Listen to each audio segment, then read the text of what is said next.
Vamos levar o pensamento ao nosso querido Mestre Jesus. Que a equipe espiritual da casa possa nos amparar neste momento. Nossos mentores, nos intuindo sempre nos melhores pensamentos. Acalma minha alma, Senhor, e toma minha vida em Tuas mãos. Conduza-me para que eu não perca nos caminhos tortuosos do desespero e da ignorância, que insistentes batem à porta de meus pensamentos e de meu coração. Acalma minha alma, Senhor, equilibra minhas energias, fortalece meu espírito, e assim, somente assim, com Teu amor, alicerçando nossa vida, é que poderemos vencer hoje e sempre. Que assim seja. Hoje, como nós costumamos fazer praticamente todo mês, temos um convidado especial, o Paulo Lodge. Ele é professor da Unesp de Engenharia Civil, frequenta o Vicente de Paulo, onde é dirigente de grupo mediúnico. Ele é palestrante e coordena o curso da série psicológica Joana de Ângeles. Nossa, então isso para mim é fantástico, né? Eu que sou amante dela. Faz palestras por Bauru e região. Então vai ser com certeza uma manhã muito especial para nós, tendo ele conosco aqui, e com certeza suas palavras vão nos iluminar. Seja bem-vindo, Paulo.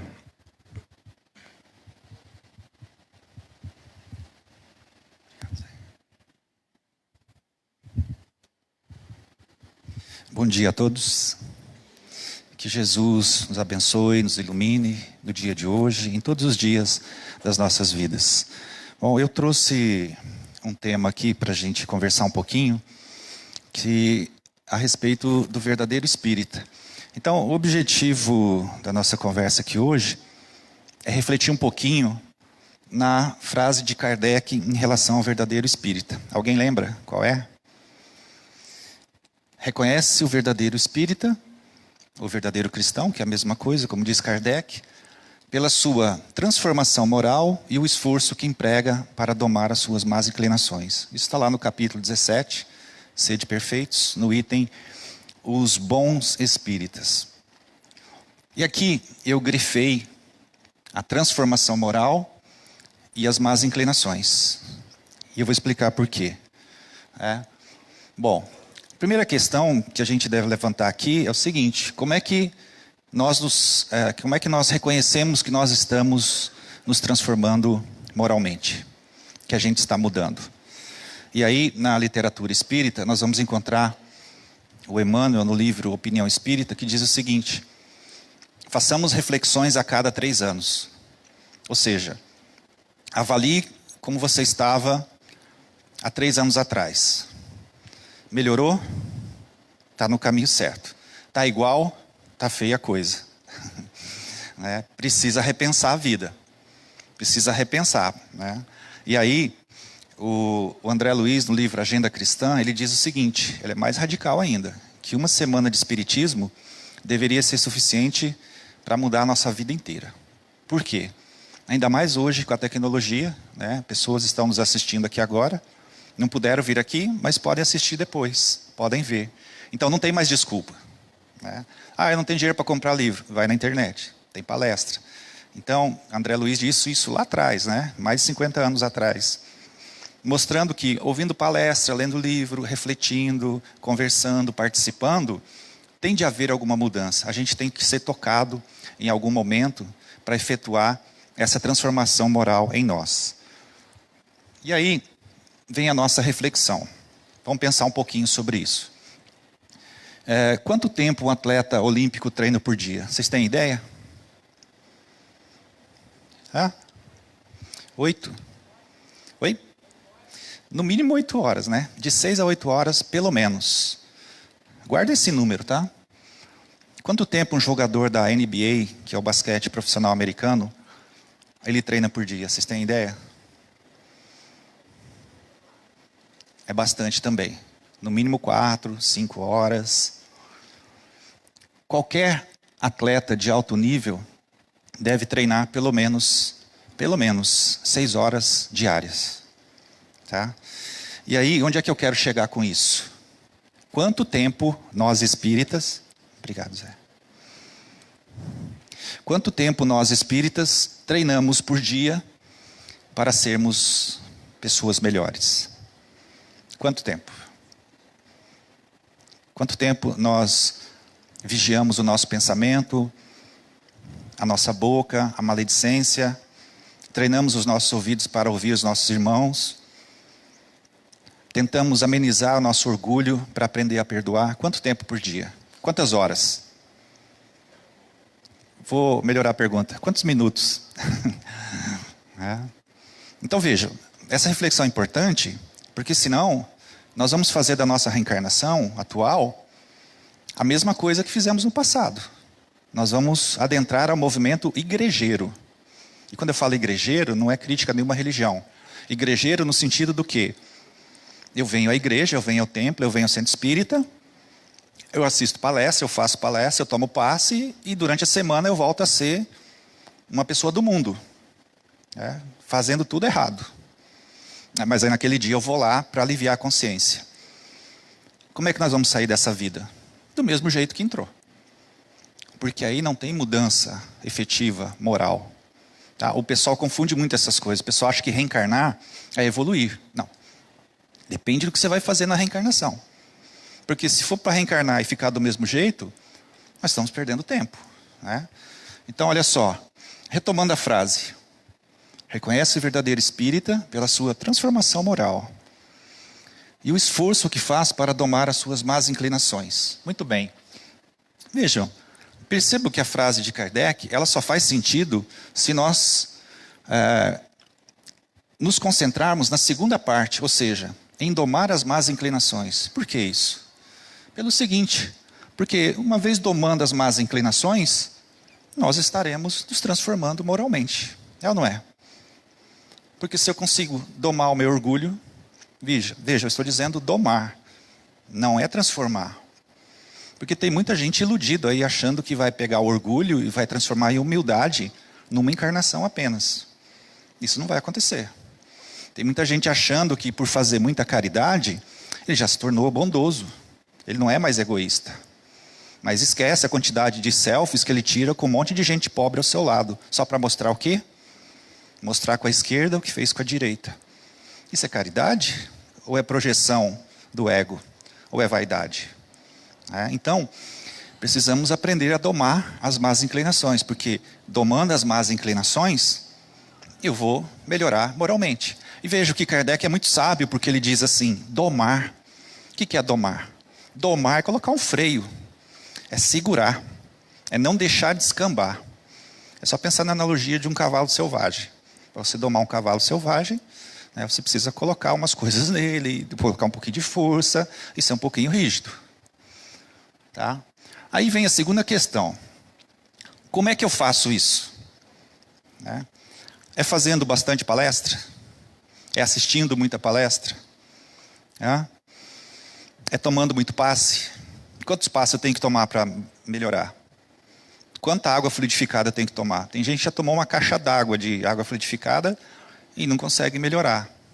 Porque a gente acaba confundindo as coisas. Acha que essas coisas na casa espírita, que são boas, obviamente, para nos ajudar, de certa maneira, na restituição da nossa saúde, do nosso psiquismo, elas não vão efetuar mudança moral em nós. Essa mudança moral em nós, ela tem que partir de um movimento íntimo meu, para comigo e para com a vida. Tá? Então, como é que eu vou domar as más inclinações? Então, domar não significa dominar, e sim tomar as rédeas. Tá? Então, nós vamos encontrar várias fórmulas prontas, frases de efeito, etc, etc. Perdoe, ame, seja indulgente, etc. E coisas que até mesmo nós repetimos, frases prontas, mas que efetivamente nós não conseguimos colocar em prática. Então, por exemplo, no próprio Evangelho nós vamos encontrar lá, olha só. a perfeição moral consiste em amar os vossos inimigos, fazer o bem aos que vos odeiam, orar pelos que vos perseguem e caluniam. Levante a mão. Quem faz isso? Sem pensar. Mas toma cuidado. Não precisa levantar a mão, estou brincando. Tá? Só pense. Nós conseguimos fazer realmente essas coisas? E aí, nesse capítulo, o Kardec ele é muito bondoso, porque ele fala assim, amar os inimigos não significa ter para com eles o mesmo apreço, o mesmo carinho, o mesmo afeto que você tem para com seus amigos. Então, Kardec ele dá uma amenizada, ele é bondoso. Por que ele fala isso? Porque no nosso atual estágio de evolução, nós não conseguimos, obviamente, fazer isso. Mas, um dia teremos que fazer isso. Desse jeito mesmo, amar o inimigo. Como Estevão fez quando Paulo mandou matá-lo. Como Jesus fez por aqueles que o crucificaram na cruz. Amou, perdoou. Incondicionalmente. Então, isso é o nosso destino lá na frente. Não aqui. Mas precisamos pensar nisso. Tá? E aí, Jesus nos diz que a essência da perfeição está nisso. Tá? Porque implica a prática de todas as virtudes. E aí, a nossa reflexão. Consigo amar os inimigos? Verdadeiramente? Eu não gosto muito da palavra inimigos, eu prefiro desafetos. Acho que inimigo é um pouco forte, mas tudo bem. Consigo fazer o bem aos que me odeiam? Isso é interessante porque o Espírito ele usa de alguns subterfúgios. Fala assim, eu perdoei, mas a lei é de causa e efeito. Mas Deus sabe o que faz. A pessoa está com ódio. Ela não entendeu o processo. E eu consigo orar pelos que nos perseguem e caluniam. E aqui vai uma coisa interessante para a gente refletir daqui a pouco. A questão do outro na nossa vida. Tá? Porque a vida de relação, a vida de sociedade, ela é importante porque ela nos mostra uma coisa que a gente não quer enxergar. Que apesar do outro ter problemas, o outro sinaliza os problemas que existem em quem? Dentro de mim. E aí eu praticamente retrocedo a uma questão puramente infantil e começo a falar que o problema é do outro. Que a minha vida é ruim, que as coisas é por causa do outro. Porque o outro, e a gente vai sempre culpando o outro, a vida, etc. Então veja, onde está a dificuldade? Por qual motivo temos muita dificuldade em fazer isso? A dificuldade existe porque não conseguimos ver o outro como uma extensão de nós mesmos. Como um irmão em jornada. Não conseguimos entender por qual razão devemos fazer isso, uma vez que acreditamos que o problema é do outro. Por que você está sofrendo? Porque o outro me abandonou. Por que você está triste? Porque o outro me traiu. Sim, mas e aí, vai ficar a vida inteira assim? O outro tem o direito de ser inferior também, não tem? E o que eu vou fazer com o que o outro me fez? Essa é a questão. Eu vou ficar me vitimizando? Vítima da vida. Eu tenho o direito de ficar triste, obviamente, ficar com raiva. Mas, até quando? Até quando eu vou ficar culpando os outros pela minha desdita? Por aquilo que acontece comigo? Então acreditamos que o outro é quem é inferior, mesquinho, avarento, intolerante e mau. E o outro tem o direito de ser assim também. Mas essa questão não resolve a minha transformação moral. Concordam? Porque se eu ficar só reclamando, eu sou um reclamão. Eu sou um espírita reclamão. Eu não entendi ainda qual que é o processo. Qual que é o papel do outro na minha jornada evolutiva. E aí tem uma proposta de compreensão dessa temática. Vocês lembram uma frase de Francisco de Assis que ele diz assim: onde houver ódio, que eu leve o amor? Onde que existe ódio? E aí muitos vão dizer, em Brasília. Brasília tem muito ódio. Brasília está polarizado. Esquerda, direita. Nos presídios tem muito ódio. Mas em São Paulo, lá no Oriente Médio tem muito ódio. Onde que tem ódio, gente? Então vamos entender isso? E disse o divino, ame a seu inimigo, e eu obedeci, e amei a mim mesmo. Khalil Gibran, Khalil. Onde que tem ódio? Onde houver ódio, que eu leve o amor. E aí eu quero ser caridoso. Eu vou levar amor para onde? Eu vou ao asilo, eu vou ao leprosário. Mas eu esqueço de levar amor onde precisa realmente. Que é para dentro de mim. Porque dentro de mim ainda tem muito ódiozinho. Ainda tem muita raiva. Ainda tem muita incompreensão. Aí eu fico muito preocupado em fazer coisas fora e esqueço de mexer onde é que precisa realmente, que é dentro. Tá? Essa questão é importante para a gente refletir, né?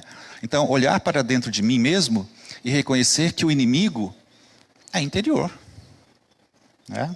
Então, vamos lá. Quando não há inimigos interiores, os exteriores não conseguem te ferir. É um provérbio africano. Isso é muito interessante.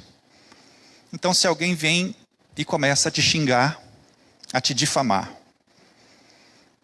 Se você é uma pessoa razoavelmente equilibrada, você vai ficar chateado. Mas não vai ficar bravo, não vai querer vingança, não vai fazer textão no Facebook, no Instagram ou algo do tipo, vai? Então, quando você dá muita importância a isso, é porque existe um desequilíbrio interior. E está pegando reverberação. Está vibrando igual. Então, se eu equilibro dentro, o outro vem, pode me xingar, fazer o que quiser, eu estou sereno, eu estou tranquilo. Veja, sereno, tranquilo, não é fazer de conta que não aconteceu nada. Eu posso ficar chateado, eu posso ficar triste. Um dia, dois, não tem problema.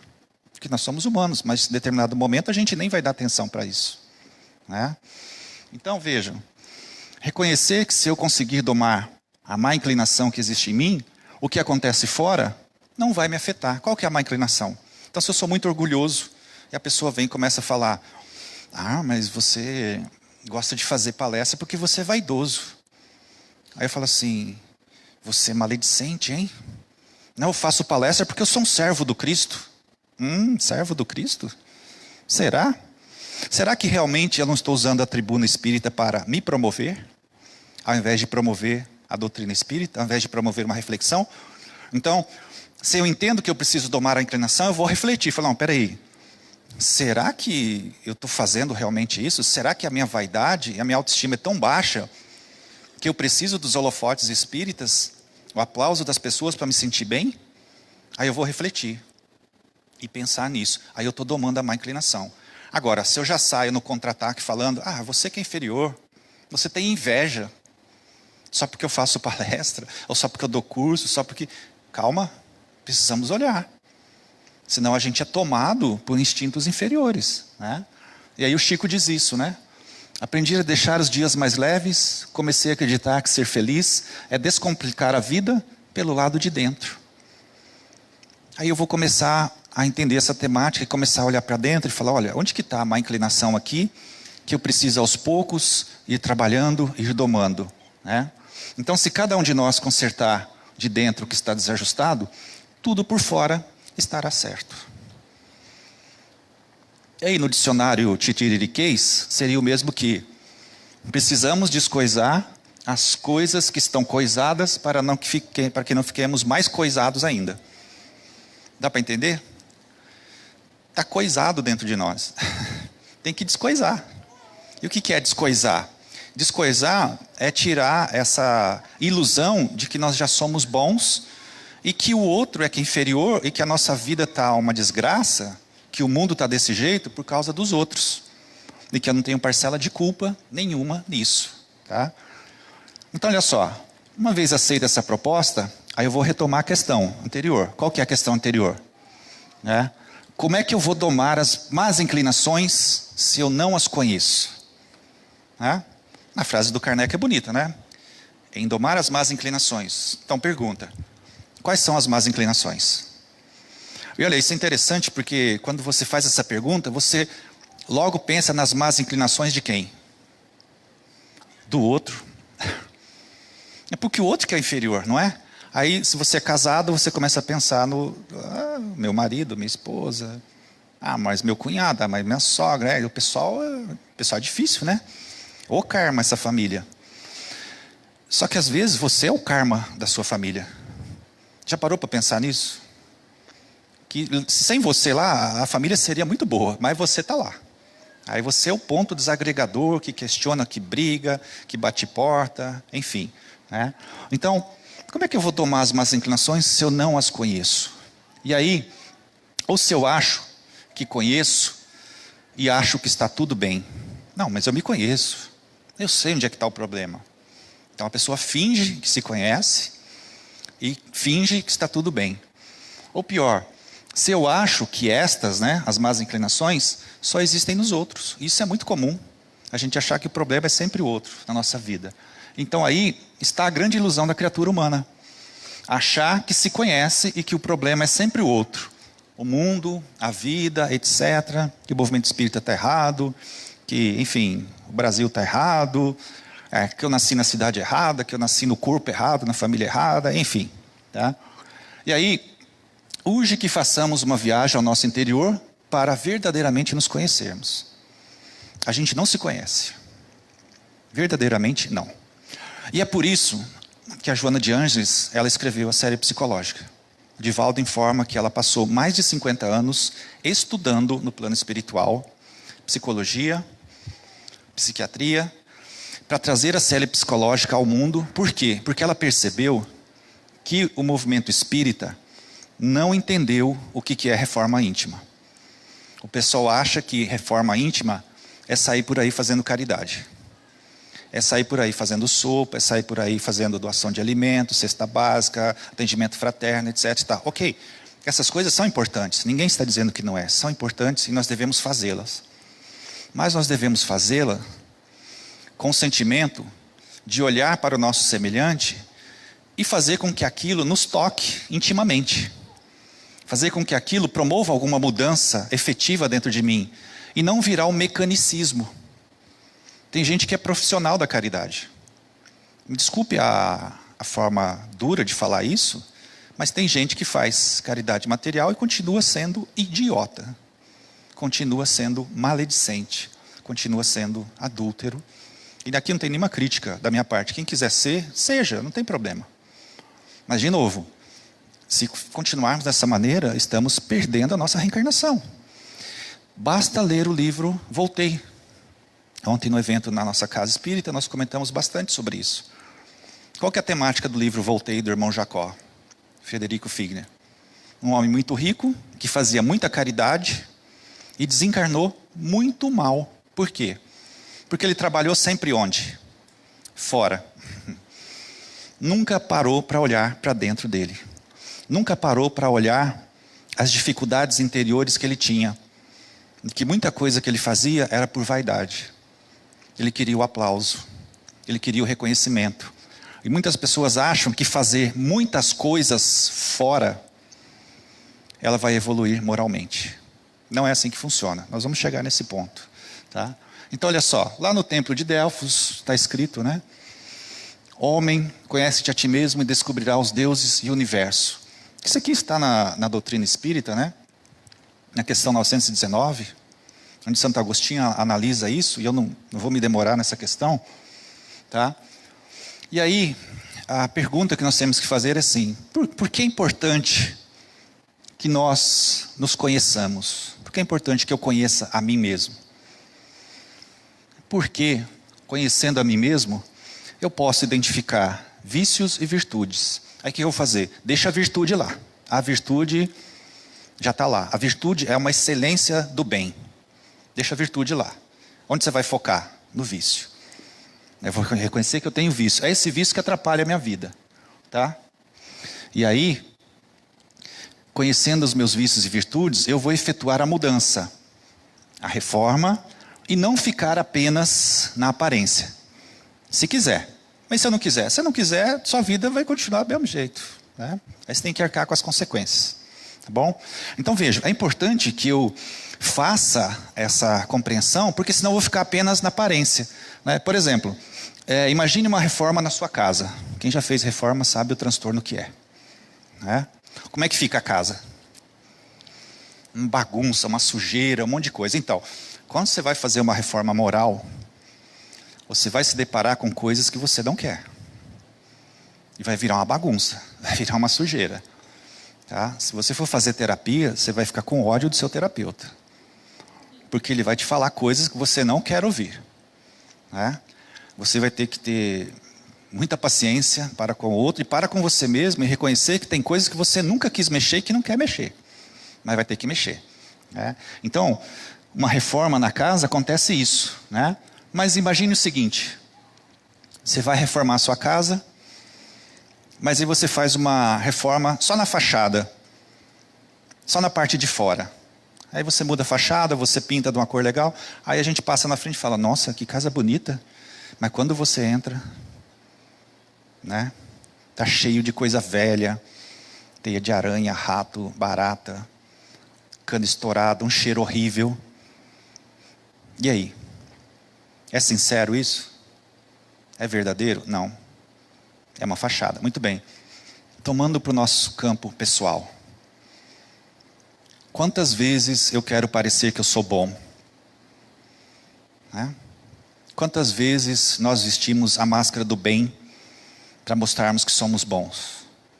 Né? É muito comum a pessoa chega na casa espírita, como que é o comportamento dela? É igual da casa dela?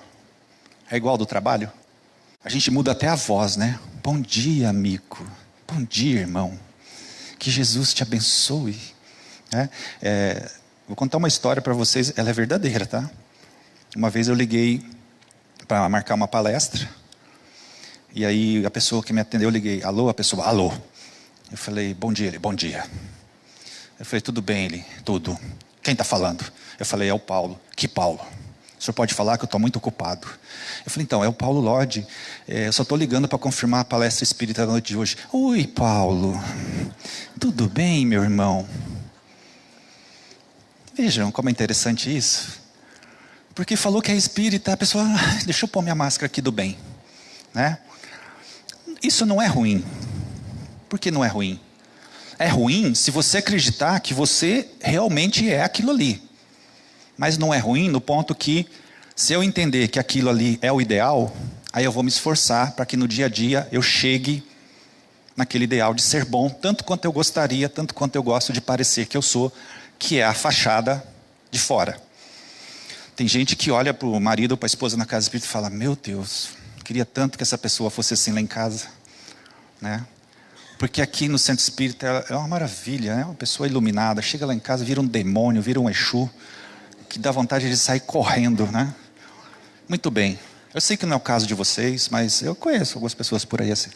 Tá? Então olha só, se eu não me conheço, eu vou tentar fazer aquisição de coisas externas, de fora para dentro, para fazer uma fachada bonita. Mostrar que eu tenho muito conhecimento, mostrar que eu falo bem, mostrar que eu sou educado, mostrar que eu me importo, algo do tipo, mas no fundo não é nada disso. Tá? E está tudo bem. Porque isso é um processo. Mas eu tenho que perceber, eu tenho que notar e eu tenho que mudar isso. Por quê? Porque senão eu vou perder a encarnação. Aí eu vou chegar do outro lado com muitas dificuldades, eu vou reclamar, e a espiritualidade vai falar assim: você pode reclamar o que você quiser, volta e faz de novo. Mas cada um segundo suas obras, não é assim? Tá? Então veja, viver de fachada é a propaganda enganosa mais triste que existe.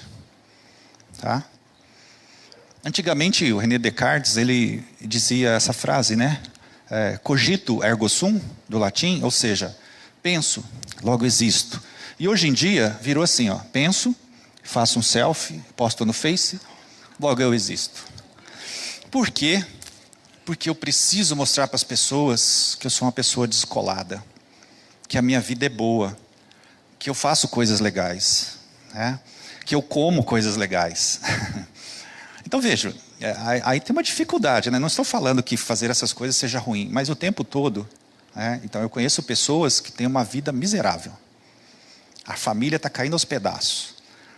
E aí as postagens das pessoas são: família feliz, família blindada por Deus, família abençoada, foco, força e fé. E essas frases feitas que a gente conhece, e está tudo bem, né? Deixa as pessoas lá. O importante não é o que elas fazem, mas assim, a gente pensar e refletir: eu faço isso? E se eu faço isso, por que eu estou fazendo isso? Eu preciso mostrar para os outros que eu sou bom, que eu sou equilibrado, que eu sou feliz? Quem precisa mostrar, pessoal? Não é. Veja, isso não quer dizer que a gente não possa fazer essas coisas. A gente pode sim, é legal. Até para dar uma invejinha nas pessoas, né? Falar: olha, né? Estou no aeroporto de Bauru, pegando voo. Outro dia uma pessoa postou assim, na rodoviária. Eu falei, não, velho, na rodoviária até eu. Isso aí não quer dizer nada, né? Você fala assim, no centro espírita, estudando espiritismo. Aí sim, aí legal, aí bacana, né? Mas isso é reflexo da época que nós vivemos, onde a gente é bombardeado por esse tipo de coisa e quando a gente percebe, já entrou na onda. E a questão é, não fica preocupado com a vida dos outros. Para e olha, eu faço isso. E se eu faço isso, qual é o motivo real que me move? O que está por trás da necessidade de postar tantas coisas, fazendo biquinho, de ladinho, e acordando, né? Outro dia uma pessoa postou assim, lá não sei aonde, que eu vi assim, acordei. E eu falei, olha... Aí eu mandei no direct lá, né, no privado, para a vida... Aí a pessoa falou, eu vou te bloquear. Eu falei, não bloqueia. Controla, domina as suas más inclinações, por favor. Né? Então vejam, é uma necessidade muito grande que a gente tem de ser notado, de receber aplauso, que é do ego. Né? Porque o mito do ego é esse. O mito do ego qual é? É o mito do herói. É o mito do aplauso, do sucesso, eu preciso brilhar. Mas não é a necessidade real do espírito. O espírito quer outra coisa. Por que o espírito reencarnou? Kardec falou, né? Para a gente domar as nossas más inclinações e fazer aquisição de virtude. Tá? Então olha só, não vos esqueçais que o fim essencial e exclusivo do espiritismo é a vossa melhora. Qual melhora? Física, material? Se possível, sim. Mas não é a mais importante. Qual é a mais importante? A moral. Ou espiritual, se quiseres. Tá? Porque a material, a física, tudo bem, se ela vier, dinheiro é bom. Cuidar do corpo é bom. Mas cuidar do aspecto moral é muito mais importante. Muito mais importante. Tá? Então, olha só. Quem sou eu? Vocês se conhecem realmente? Aqui eu não vou aprofundar muito, eu vou mostrar algumas coisas que a Joana de Ângeles nos traz, mostrando que a gente não se conhece. Então, olha só. Diz ela assim, ela adota o posicionamento da psicologia junguiana, que fala que nós temos um self. E o que é o self para o Jung? É o espírito. Tá? O self é o espírito. Ele adotou essa palavra self, com S maiúsculo, para separar do ego. Porque o ego significa eu, e o self também significa eu. Né? Vem do inglês, myself, yourself, enfim, eu mesmo, você mesmo, algo do tipo. Só que eles têm conotações diferentes. O self seria a nossa essência divina, o espírito. E aí, olha que interessante. Nós temos um lado sombra, que às vezes controla a nossa vida. Eu já vou falar disso. E nós temos uma questão do anima animus, que permeiam a nossa vida de relação. O masculino e o feminino que existem dentro de nós. Né? Então, por exemplo, eu estou como homem, então o que está no meu inconsciente é a ânima. Então é a ânima que comanda a minha vida. Se você está como mulher, no seu inconsciente, quem comanda a sua vida é o aspecto do ânimos. E aí cada um tem particularidades. Então o ânimos é ser objetivo, é ser prático, é ser racional. Né? Por isso que quando a mulher ela quer fazer uma coisa, ninguém segura. Porque ela aciona essa coisa e ela faz. Se ela é objetiva, ela é prática, ela é determinada. Né? E no inconsciente do homem está a ânima. Por isso que quando um homem que é durão e tal, ele é tocado, ele vira uma coisa assim, dócil. Por quê? Ativou a ânima, que é o aspecto do amor, da sensibilidade, né? Do carinho, do afeto. Essa é a questão positiva, mas tem a parte negativa. Né? Um ânimos ruim, eu vou usar essa palavra, eu poderia explicar depois, ele é desequilibrado, ele é descontrolado, ele é passional, ele é ciumento, ele é controlador. Aí a gente entende por que muitas mulheres agem dessa maneira. Não falei todas, tá? E no homem também, uma ânima desequilibrada torna o indivíduo extremamente inseguro, passional, né? Enfim, todos têm aspectos positivos e negativos. Então, se eu não sei como esses aspectos permeiam a minha vida, eu vou ter dificuldades de relacionamento. Então, por exemplo, eu tenho um amigo que ele se casou 5 vezes. Aí ele falou assim: Paulo, engraçado porque parece que eu casei com a mesma mulher. Eu falei: então, deixa eu te falar um negócio. Tem uma pessoa comum nesses 5 relacionamentos. E é você. Ele: como assim? Eu falei: você está atraindo, não traindo, não é? Pessoas que vibram conforme a sua ânima foi forjada. E o que é a ânima? É tudo relacionado ao feminino na vida do homem. Então, desde criança, qual que é o primeiro ser que vai entrar em contato com o homem? Vou dar o exemplo da criança do sexo masculino. A mãe. Então, ele vai ter contato com o seio, com o leite, com o afeto. Então, a mãe, para ele, é deusa.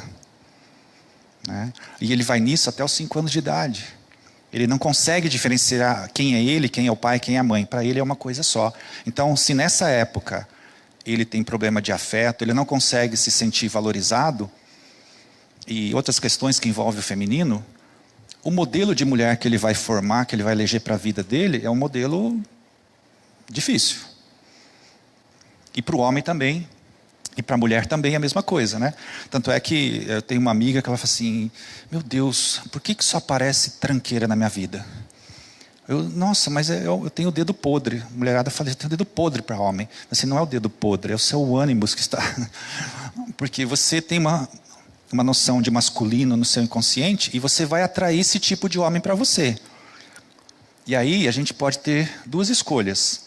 Você abraça, se vitimiza, né? E começa a reclamar que você nunca vai ser feliz, etc. e tal. Ou você pode reverter esse comportamento. Dando um exemplo bem prático. Eu tenho uma amiga que o pai dela era muito mulherengo. O pai dela traía a mãe, o pai dela batia na mãe. Então vejam que a imagem o ânimo que foi formado no psiquismo dessa pessoa, qual que é? É que todo homem é assim. E que ela não merece outro homem diferente, que ela não merece ser feliz. E aí, na vida adulta, com que tipo de homem ela vai se relacionar?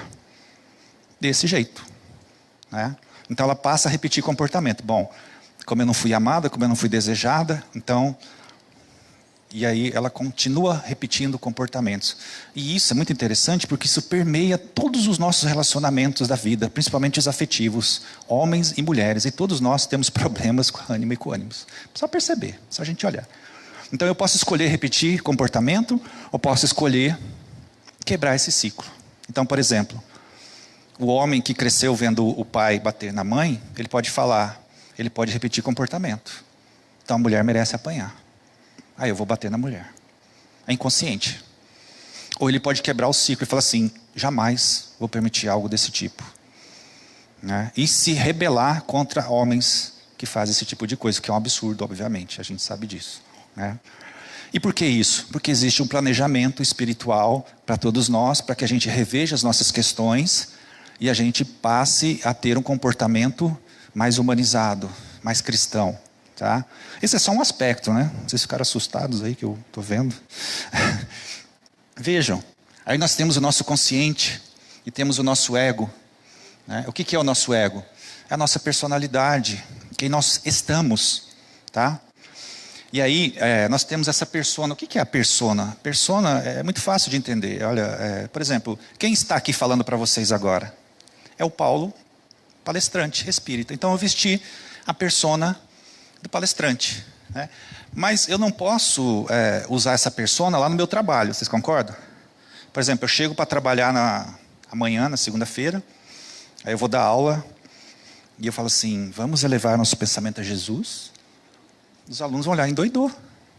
Né? Por quê? Porque é uma persona diferente. Lá eu tenho que ter a persona do professor. Na minha casa é a persona do filho, do pai, do marido, da esposa, etc. Então a persona, ela é aquela personalidade que nós vamos vestir para nos relacionarmos com os indivíduos. Tá? E aí, tudo isso aqui, o self, a ânima, ânimos, a sombra, está em nível inconsciente. E o inconsciente, ele domina a nossa vida. Né? Já viram falar do ato falho? O ato falho é exatamente quando a gente não quer falar uma coisa, mas o inconsciente fala. Porque no fundo a gente pensa daquele jeito. Aí quando você vê, já foi. Tá? Isso é importante para a gente se conhecer, né? E aí, nesse contexto, nós temos emoções e sentimentos. Então, olha só. Nós temos medo, tristeza, raiva, alegria. Nós temos, num nível extremo do medo, ansiedade, depressão, violência, euforia. Então nós temos essas emoções, mas não sabemos controlá-las. E aí, se a gente deixar, o medo vira ansiedade, a tristeza vira depressão, a raiva vira violência e a alegria vira euforia. O que é euforia? A pessoa não consegue sentir alegria na vida. Aí ela vai buscar alegria onde? No cartão de crédito, no sapato novo, na roupa nova, na Black Friday que vem aí. Que mais? Na comida, no sexo, nas drogas. Por quê? Porque essas coisas dão prazer. Porque se não desse prazer, a gente não buscaria, concorda? Mas não é uma alegria real. É uma alegria que passa logo, porque é euforia. Então a gente tem sede e bebe o quê? Água salgada. Quando você bebe água salgada, o que acontece? Mais sede. Por isso que a pessoa nunca está satisfeita, né? Faça o teste, As mulheres chegam em casa, pegam o cartão de crédito do marido, depois vocês cortam essa parte da palestra. Edita, corta, senão os maridos vão me matar. Vai ao shopping, compra roupa, sapato, um monte de coisa. Você vai chegar em casa plena. Vai durar uma semana. Aí você, acho que precisa de um sapato novo. E vai bater depressão quando chegar a fatura do cartão. Você fala assim, meu Deus. Por quê? Porque a gente está na euforia. Mas eu posso converter o medo em prudência, a tristeza em introspecção, a raiva em ação lúcida, me indignando com as coisas erradas e não me revoltando. E eu posso pegar a alegria e transformar em entusiasmo. Quando você fez algo bom e percebe que aquilo motivou alguém, você fica entusiasmado e fica motivado a fazer cada vez mais coisas melhores. E aí, vejam só, nós temos a nossa sombra, que é geralmente quem nos sabota. Então, rapidamente falando aqui da sombra, tá? A sombra, pessoal, ela funciona assim, Nós temos o nosso mundo interno, nosso inconsciente, e aí nós temos aqui o nosso ego, que é quem eu estou Paulo, nessa vida eu estou Paulo, e eu tenho as personas, como eu disse, palestrante, filho, marido, irmão, professor, etc. E aí, nós temos nesse contexto, entre o mundo interno até chegar na nossa personalidade, nós temos um mundo de sombras. Nós temos várias sombras dentro de nós. O que são as sombras? Eu vou falar de um jeito sombrio para ver que assusta você. Sombra. O que é a sombra? Então, olha, todo ego tem uma sombra. Isso é inevitável. Então, o que é a sombra? Diz o Jung, que a maioria das pessoas não sabe que é tão egocêntrica e egoísta quanto na realidade é. E quer aparentar ser altruísta e ter o total domínio de seus apetites e prazeres. Depois o Stein diz assim: a tendência das pessoas é antes para esconder tais traços dos outros e de si mesmas por trás de uma fachada que as mostrem como esperam que os outros as aceitem. Ou seja, tudo aquilo de ruim que existe em mim, eu jogo para a sombra. Então a sombra é isso, é aquilo que não queremos que os outros saibam. Tá? Por exemplo, você vai começar um relacionamento afetivo, de namorado, namorada, enfim. Você chega para a pessoa e faz o quê? O que você fala para ela? Você fala assim: querida, querido, queria te falar o seguinte, eu tenho mau hálito. Eu tomo banho de vez em quando. Eu tenho chulé. Tá? O que mais? Eu sou avarento. Eu tenho herpes. Enfim, é assim que a gente faz? Mas essas coisas existem? Ou se existem? No primeiro momento, quando você quer conquistar, qual que é o discurso? É diferente, Você manda flores, você vai encontrar a pessoa perfumado, bem arrumado, estiloso, fala corretamente, enfim, abre a porta do carro, né? E aí tem que tomar cuidado, porque diz que quando um homem abre a porta do carro para a mulher, das duas uma. Ou o carro é novo, ou a namorada é nova. Porque se vai durar uns 6 meses, 1 ano talvez, né? Porque a gente não consegue ser gentil o tempo todo. Então é a fase da conquista. A gente não quer mostrar o nosso lado ruim, é óbvio. Mas ele existe. E uma hora, ele vem à tona. Que é a questão da sombra. É o lado obscuro que nós temos, né? Então, acordar para quem você é requer desapego de quem você imagina ser. Nós imaginamos ser alguém, mas não somos. Tá? E Jung diz isso, né? O melhor trabalho político, social, espiritual que podemos fazer é parar de projetar nossas sombras nos outros. Por que ele diz isso? Porque aquilo que está lá na minha sombra, e eu não quero mexer, quando o outro mostra, eu fico bravo. Por quê? Porque eu quero esconder, mas quando ele mostra, aquilo me irrita. Aí eu quero destruir o outro. Porque destruindo o outro, eu acho que eu não vou ver mais aquilo. Tá? Então isso é muito interessante, se chama projeção da nossa sombra. Tá? Então como é que o ego se protege da sombra? Rapidamente aqui, vejam. Nós temos o espírito, ou o self, e aqui em vermelho nós temos a nossa sombra. Então, por exemplo, tudo aquilo que eu não consigo lidar, eu deixo para lá. Isso vai para a sombra. Isso vai sendo recalcado. Tá? Então tenho problema com orgulho, tenho problema com egoísmo, tenho problema com a sexualidade, enfim, todas as nossas neuroses, aí eu vou deixando para lá. Isso vai se acumulando na sombra, eu não quero ver. Tá? E aí, o que acontece? Eu crio aqui uma casca, tá? Que são as máscaras, que é o que nós falamos. Eu quero parecer que eu sou bom, eu quero parecer que eu sou virtuoso. Mas, na essência, aqui, ó, ainda tem coisa, o que está em vermelho, que eu preciso trabalhar. Tá? Então, é isso. Ó. A nossa essência é amor. Aqui tem desamor. Autoestima baixa, complexo de inferioridade, orgulho, egoísmo. Tá?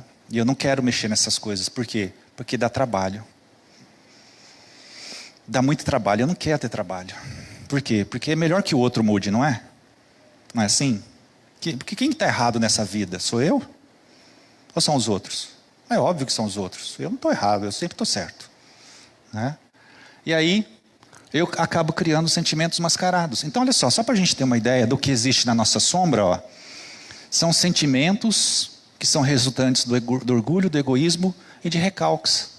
Por exemplo, do orgulho, soberba, vaidade, melindre, inveja, narcisismo, etc. Egoísmo, apego, ciúmes, indiferença, falta de empatia, compaixão, ingratidão, excesso de eu, crueldade, mentira, etc. Complexo de inferioridade, autoestima baixa, insegurança pessoal, tudo isso está lá na minha sombra. E todos nós temos essa sombra. E todos nós temos mais ou menos isso aqui. E quando nós identificamos numa pessoa que nos... Sabe aquela pessoa que você tem um certo ódiozinho dela? Aí você fala assim, mas essa pessoa é assim, olha o que essa pessoa fez. Você não está falando dela. Você está falando, muito provavelmente, de aspectos sombrios que existem dentro de você, dentro de nós, que a gente não quer olhar. Né? Então, olha só. A projeção no outro faz com que o projetor enxergue no outro o que na verdade é sombrio nele. Mas como eu não quero mexer nisso, imagina só reconhecer que dentro de mim eu sou uma pessoa desonesta. Quem que é desonesto? Desonesto é o político, desonesto é a pessoa que faz caixa 2 e tal. E aí eu fico muito revoltado com aquilo. Por quê? Por quê? Eu não posso ficar só indignado? Aí fala, olha, isso está errado, isso não faz sentido, né? Mas eu fico muito exaltado com aquilo. E a gente vê muito isso no campo da política hoje em dia, né? É esquerda, é direita, as pessoas ficam extremamente irritadas. Calma. Vamos olhar para esses aspectos, né? Então veja, o ego, ele não quer aceitar reconhecer a sombra como sendo parte dele mesmo. Imagina, eu sou uma pessoa muito boa, eu sou quase perfeito. Isso não existe em mim, isso existe no outro. Aí é que está o grande erro. Né? Então aquilo que eu não gosto no outro, eu vou corrigir em mim. Simples assim, pessoal. Tá? Então, pare de culpar os outros. A sua vida é sua responsabilidade. Deixa o outro. Voltando àquela questão que nós comentamos inicialmente, o outro existe para mostrar a dificuldade que existe em nós. Então, o outro, tudo bem, o outro pode fazer coisa que nós não gostemos, mas perceba como que é a nossa reação diante das atitudes do outro. Né? Se é muito exagerado, eu preciso olhar para aquilo ali. Então, a vida de relação é importante pelo seguinte: o outro vai mostrar aquilo que eu preciso mudar dentro de mim. Não tente mudar o outro. Esqueça isso, isso é vaidade. O pai que quer mudar o filho, o marido que quer mudar a esposa que quer mudar o marido, o esposo que quer mudar o esposo, a esposa que quer mudar a esposa. Para com isso. Pense na sua evolução, deixa o outro. Se o outro quiser mudar, ele muda. Se não quiser, o problema é dele. E a vida segue. Né? Então, sentimentos que eu quero aparentar ter. Humildade, modéstia, lucidez, desapego, etc, etc. Eu quero aparentar ter isso, porque a gente sabe que isso é bom. Né? Então vejam, conhecer os outros é inteligência. Conhecer a si mesmo é a verdadeira sabedoria. Tá? Dominar os outros é força. A mim mesmo é o verdadeiro poder.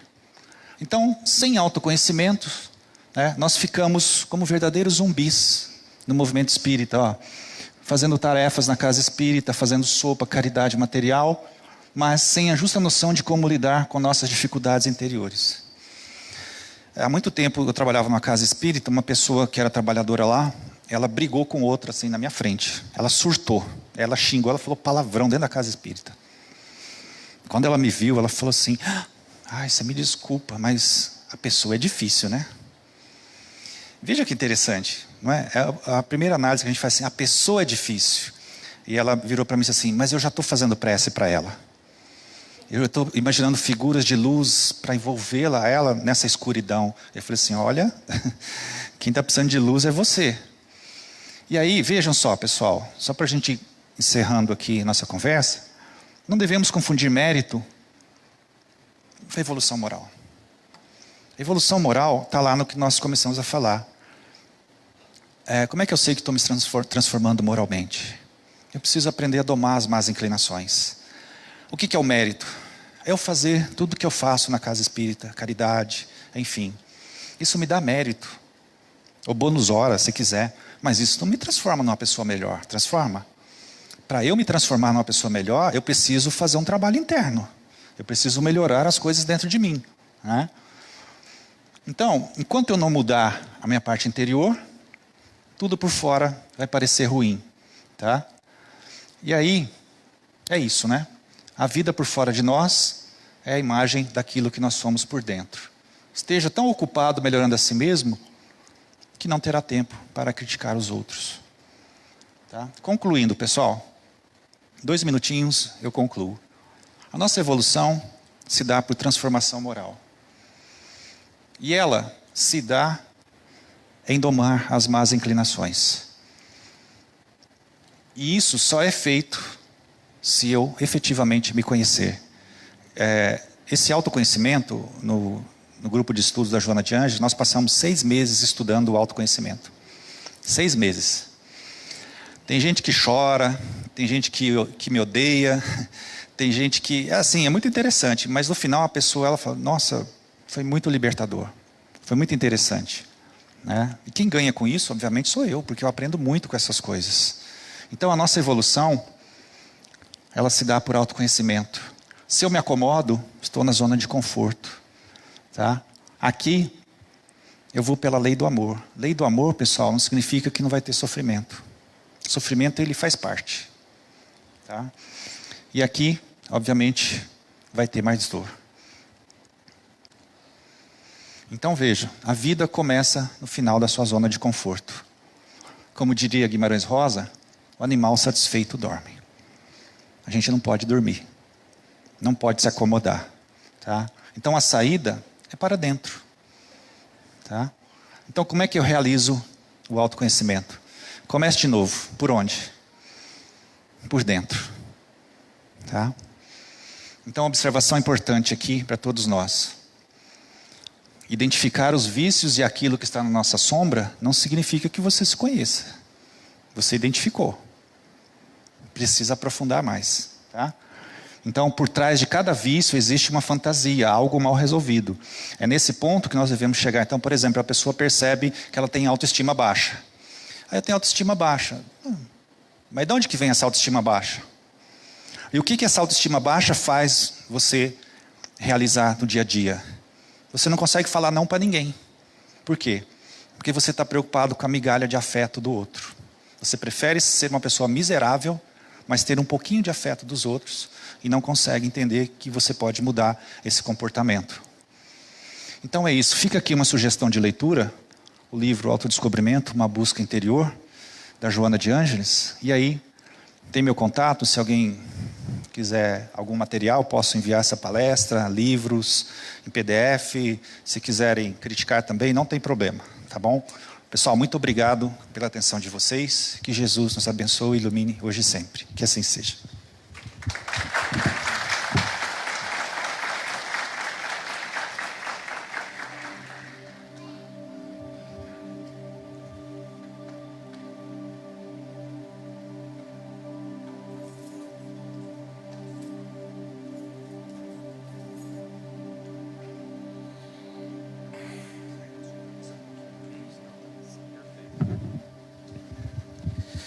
Só temos que agradecer o Paulo pela excelente palestra, fantástica. Eu particularmente adoro esse tema. E até na sexta-feira eu comentei algo semelhante, né? Não foi nem combinado, porque a gente não tinha falado nada. Mas como é importante a gente se voltar para dentro nesse momento mesmo. Então vamos aproveitar todo esse momento de interação e vamos nos voltar agora para o nosso interior. Vamos voltar para a nossa essência divina, para a nossa luz interna que existe em cada um de nós. Que possamos fazer a conexão ideal com o nosso querido Mestre Jesus.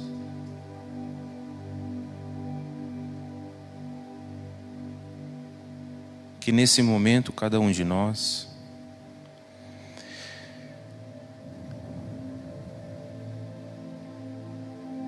possa sentir essa luz profunda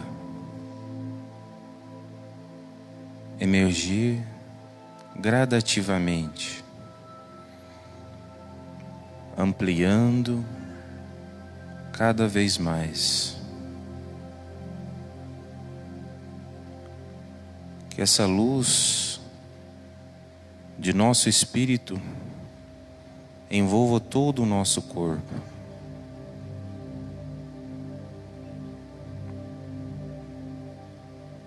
Fazendo que ele esteja totalmente equilibrado.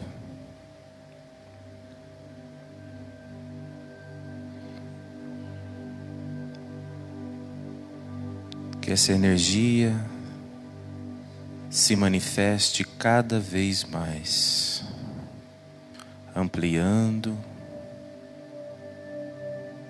e espalhando para os nossos irmãos, próximos de nós, nossos familiares, nossos amigos,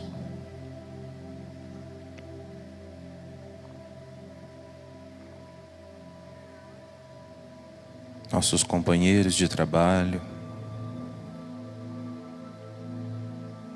Mas que essa luz não termine aí. Que ela vá um pouco mais. Que ela atinge aqueles necessitados de restabelecer a saúde física, de restabelecer o equilíbrio emocional,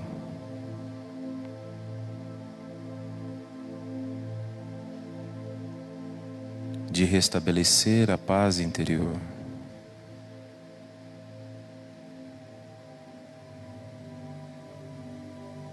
Que nesse imenso amor que Jesus tem por nós, possamos ser esse facho de luz, distribuindo o que Ele faz por nós. E sempre, sempre agradecendo por tudo que nos é dado, por tudo que nos é concedido, a cada minuto, a cada hora, a cada dia. Pai nosso que estais nos céus, santificado seja o vosso nome, venha a nós o vosso reino, seja feita a vossa vontade, assim na terra como no céu. O pão nosso de cada dia nos dai hoje, perdoai as nossas ofensas, assim como nós perdoamos a quem nos tem ofendido, e não nos deixeis cair em tentação, mas livrai-nos de todos os males. Que assim seja. Aqueles que já se restabeleceram energeticamente podem tomar a água fluidificada. Aqueles que necessitarem ainda do passe individual, é só aguardar que serão chamados. Um bom domingo a todos e uma ótima semana.